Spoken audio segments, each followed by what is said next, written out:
前辈说啊，做人做事最怕的就是等。等下次，等明天，等机会，等他回心转意，等自己飞黄腾达。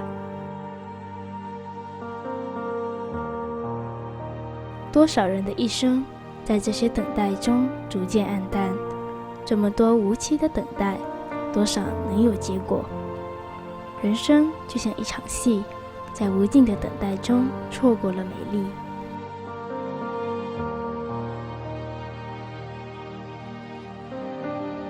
对于渴望的东西，总是想触碰却收回了手；想做的事，总是时机未到，等等再做。想爱的人，总是不敢追逐，害怕失落，结果越等越远，让自己与幸福就此错过。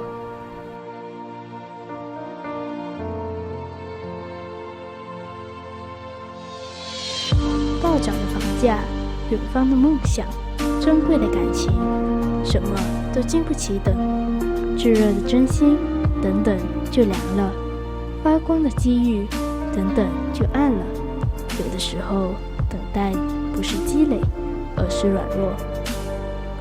20岁渴望的裙子，40岁时已经带不来欢喜；40岁想珍惜的人，60岁时已经模糊忘记。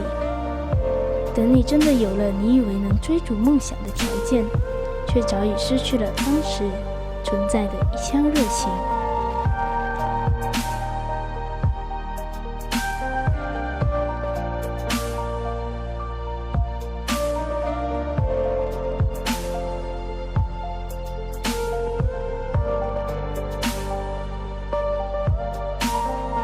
当机立断的勇气和决心至关重要。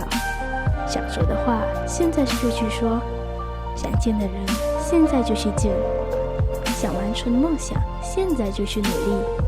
不要在有生之年留下不可挽回的遗憾，毕竟遗憾的不是错，而是根本没做过。就像那句古话：“花开堪折直须折。”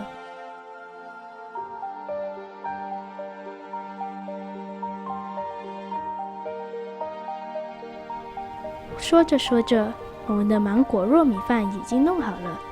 俗话说啊，女人有2个胃，一个用来吃饭，一个用来吃甜点。一边担心会胖，一边却难以抵挡甜点的诱惑。谢谢大家观赏北马搞怪团的爬爬照。记住，我们不是 Vlog， 我们不是 YouTuber， 我们是北马搞怪团。